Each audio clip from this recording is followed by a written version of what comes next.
देवरे से प्यार भइल। म्यूजिक बाय विकास राज सीतामढ़ी। ए सखी करार भइल ई मनवा बेहाल भइल। ए सखी करार भइल ई मनवा बेहाल भइल। कि पियवा तबारे परदेस आ देवरे से प्यार भइल। बारे अकेले मोरी सजनवा देवरा तैया हाल भइल। ए सखी करार भइल ई मनवा बेहाल भइल। कि पियवा तबारे परदेस आ देवरे से प्यार भइल। कि पियवा तबारे परदेस आ देवरे से प्यार भइल। आ देवरे से प्यार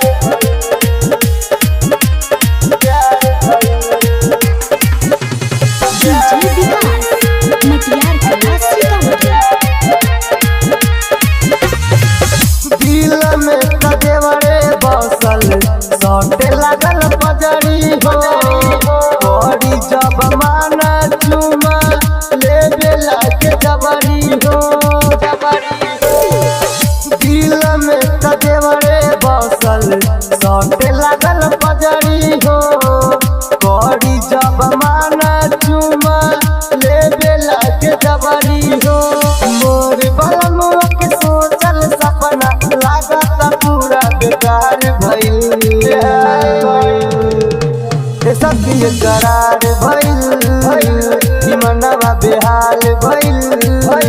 कि पियवा तबारे परदेस आ देवरे से प्यार भइल। कि पियवा तबारे परदेस आ देवरे से प्यार भइल। आ देवरे से प्यार भइल।